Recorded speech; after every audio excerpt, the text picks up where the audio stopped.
Assalamu alaikum. Today we are going to discuss about insurance as a whole, in-depth discussion on the parties involved, types, and the frauds related to insurance policies and its contract. तो हसन मुझे ये बताओ कि जब insurance का name तुम्हारे दिमाग में पहली दफा आता है तो ऐसी क्या पॉइंट आता है तुम्हारे दिमाग में कि व्हाट इंश्योरेंस रियली इज।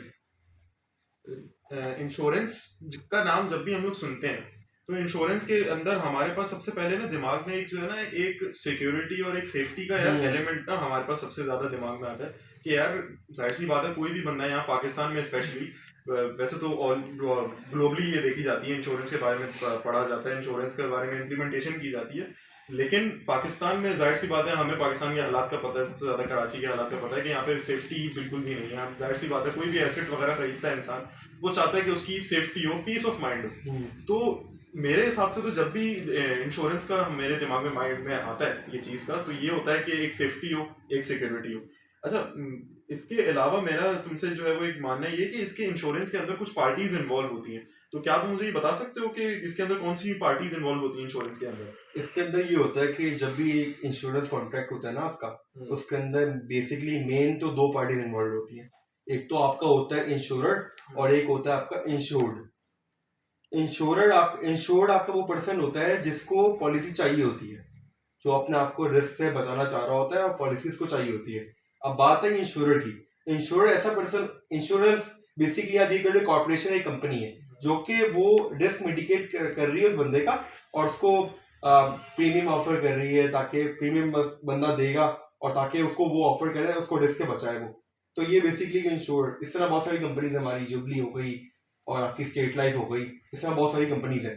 इसमें थर्ड पार्टी भी एक होती है आपकी, वो होती है प्रपोजर।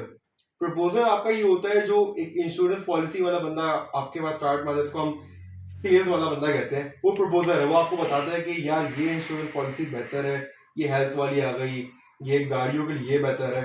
तो वो बंदा हमें आके वो बताता है, वो हो गया प्रपोजर। एक फोर्थ आ गया हमारा, लास्ट जो होती है वो होती है बेनिफिशियरी। कि जब हम एक इंश्योरेंस पॉलिसी पे कॉन्ट्रैक्ट पे साइन करते हैं उसका असल बेनिफिट किस बंदे को हो रहा है, तो वो हो गया हमारा बेनिफिशियरी। तो ये कुछ होती है पार्टीज इन्वॉल्व इंश्योरेंस के अंदर।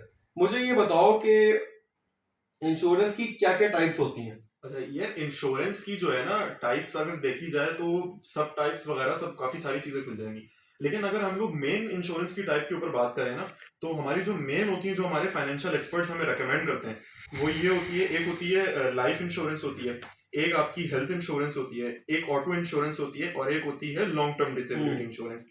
अब इंश्योरेंस जो है वो जब भी हमने इंश्योरेंस के बारे में बात कर ली तो इसमें जो है वो चार ही है यही चार है जो मेन होती हैं। मुझे ये तुम ये बताओ कि जब भी इंश्योरेंस की बात होती है तो सर्वेयर का एक रोल आता है इसके अंदर जो इंटरेस्टिंग होता है तो सर्वेयर के रोल के बारे में सर्वे का रोल एक डिफरेंट होता है। उसका ये रोल होता है कि जब भी कोई भी एक्सीडेंट हुआ, फॉर एग्जांपल अगर हम लोग ऑटोमोबाइल इंडस्ट्री की बात करें, ऑटोमोबाइल की आपकी इंश्योरेंस की पॉलिसी है, किसी का भी एक्सीडेंट हुआ तो वो जो कंपनी जो होती है वो कंपनी का अपना बंदा नहीं होता, वो एक नॉर्मल एक वो पकड़ते हैं सर्वेयर, एक स्पेशलाइज बंदे होते हैं सर्वेयर। तो वो सर्वे क्या करता है, वो जगह पे जाता है, जगह पे जाके चेक करता है, पूरा चेक करता है एक्सीडेंट को, चेक करता है गाड़ी कहाँ से हिट हुई, कौन से एंगल से हिट हुई, और चेक करता है कि ये असल में लॉस है भी या नहीं।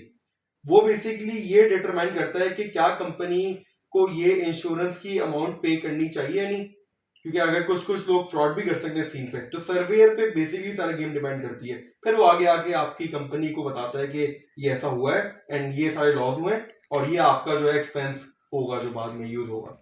मुझे ये बताओ कि अंडर राइटर का हमारे दिमाग में क्या होता है, अंडर राइटर क्या होता है। यार देखो जब भी हम लोग अंडर राइटर के बारे में बात करते हैं ना तो अंडर राइटर के अंदर होता है कि वो जाहिर सी बात है जब किसी भी बंदे को इंश्योरेंस क्लेम करनी होती है तो वो सबसे पहले इंश्योरेंस की एक एप्लीकेशन जमा करवाता है। उस जो एप्लीकेशन होती है ना उस एप्लीकेशन को एवेल्युएट करने का एक प्रोसेस होता है जो जो एवेल्युएट करता है वो बंदा आपका जो है वो इंश्योरेंस अंडर राइटर होता है। अच्छा जब वो एवेल्युएट करता है तो फिर डिसीजन लेना भी उसी का काम है कि वो डिसीजन लेगा कि मुझे इसको अप्रूव करना है या नहीं करना। अब जब ये एक सेकंड प्रोसेस हो गया कि उसने अब उसको डिसीजन भी ले लिया तो इसका तीसरा प्रोसेस होता है कि जब वो एप्लीकेशन अप्रूव हो गई तो अंडर राइटर जो है वो उसकी कवरेज की अमाउंट और फिर उस पर कितना प्रीमियम चार्ज होगा तो वो चीज भी अंडर राइटर आपका जो है ना वो डिसीजन लेता है। अच्छा तुम मुझे ये बताओ कि इंश्योरेंस एक्चुअली जो होता है वो क्या चीज होती है। एक्चुअली का बेसिकली काम ये होता है आपका रिस्क कैलकुलेट करना, किसी भी जैसे ऑटोमोबाइल में या हेल्थ में कहीं भी कोई भी इंश्योरेंस में कोई भी प्रॉब्लम आती है, एक्चुअली क्या करता है, रिस्क चेक करता है कि कंपनी का क्या रिस्क इन्वॉल्व हो रहा है कंपनी को, क्योंकि वो चेक करते हैं कंपनी को सेव करे, कंपनी का रिस्क बचाए। तो इसलिए वो जो कैलकुलेशन करता है, जो मैथमेटिकल टेक्निक अप्लाई करता है ताकि वो फाइनेंशियल रिस्क बचा सके, और फिर वो ये भी चेक करता है क्या प्रीमियम होना चाहिए कि हम इतना प्रीमियम होगा तो हम इतने रिस्क से बच पाएंगे। तो वो पूरी कैलकुलेशन वो एक्चुअली वाला करता है। इसकी स्पेशलाइज डिग्री भी होती है, कोर्सेज भी होते हैं, तो एक स्पेशलाइज बंदा करता है एक्चुअली का जो भी काम होता है। इंश्योरेंस फ्रॉड भी बहुत हुए हैं, पता होगा, बिल्कुल obvious ऐसी बात है, बिल्कुल ऐसी है, हर चीज में कोई ना कोई फ्रॉड होता है। बिल्कुल तो ऐसी इंश्योरेंस फ्रॉड का तुम्हें कोई आइडिया है कि किस तरह के इंश्योरेंस फ्रॉड होते हैं, कैसे होते हैं, कौन करता यार है? जाहिर सी बात है, जब कोई भी हम किसी भी सेक्टर के ऊपर बात करते हैं तो उसमें फ्रॉड तो लाजमी सी बात है, फ्रॉड तो हर जगह पे होता है, चाहे आप जो है वो डोमेस्टिकली देख लें या इंटरनेशनली देख लें।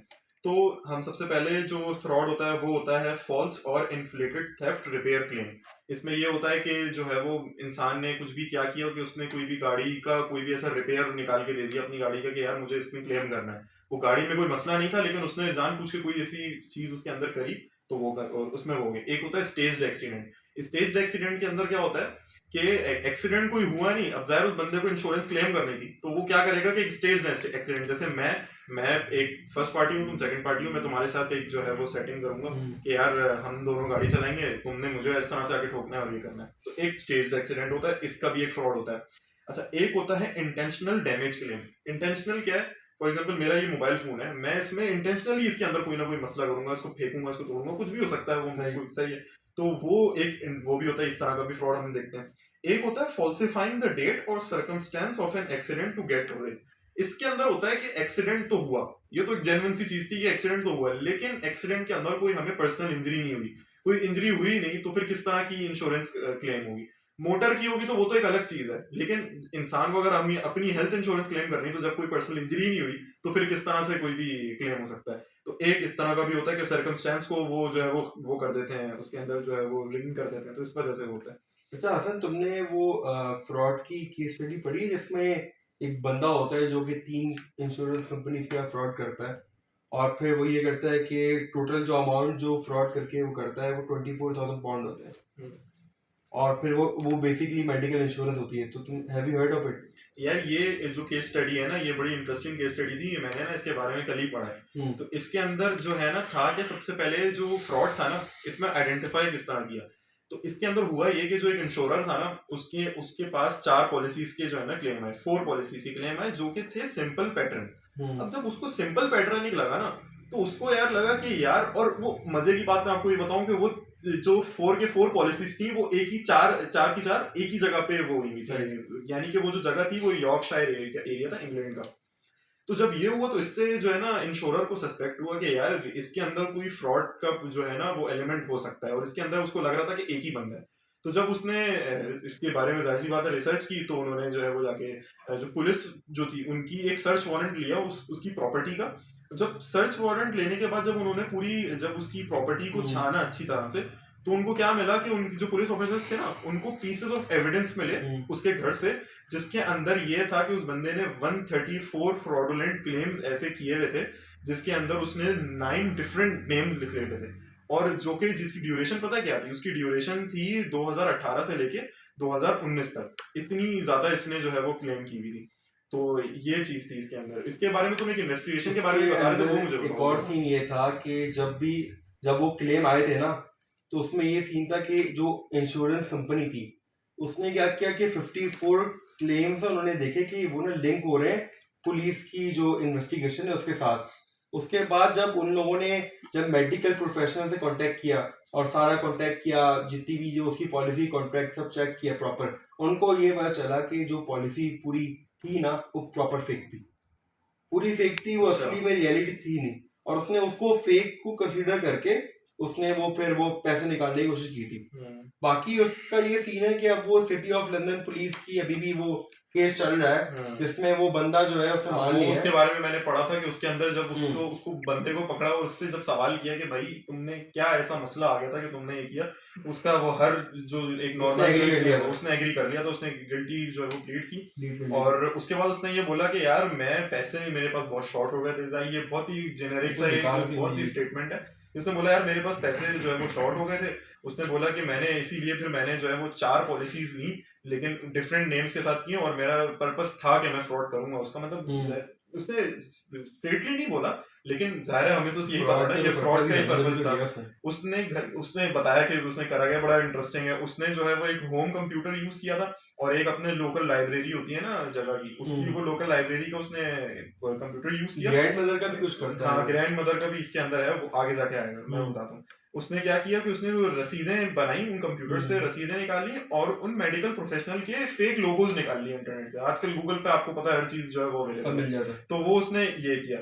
उसके बाद उसने बताया कि उसने इससे पहले भी एक मेडिकल कवरेज जो है ना पॉलिसी ले चुका है, और उसको ये चीज पता थी कि ये क्लेम किस तरह के काम करते हैं, जब भी उसने इतनी प्रोफेशनल तरीके से किया। लेकिन जाहिर सी बात है वो एंड में हुआ ये कि वो जो है ना वो पकड़ा गया। अच्छा, फिर उसके बाद उसने बताया कि यार ये जो पैसे हैं ये मैं ज़ाहिर है अपने नेम पे नहीं लेता था, मैं इसने अपनी ग्रैंड मदर जो है ना उसके नाम पे अकाउंट खुलवाए हुए थे, उनके नाम पे, और उनके नाम पे अकाउंट खुलवा के उन्होंने सारी जो है ना ये फ्रॉड की कर रहे थे। तो ये हमने पढ़ा था उस केस स्टडी के बारे में, तो ये काफी इंटरेस्टिंग केस स्टडी थी। तो ये एक हमारी छोटी डिस्कशन थी, ब्रीफ डिस्कशन थी about insurance as a whole, उसके टाइप्स के बारे में, उसके फ्रॉड जो भी होते हैं, और किस तरह की इंश्योरेंस होती है, क्या कॉन्ट्रैक्ट होता है, क्या पार्टीज होती हैं। होपफुली आप लोगों को कुछ ना कुछ इसमें सीखने को मिलेगा। मेरे साथ हसन थे, मैं दानिश हूँ। Thank you so much.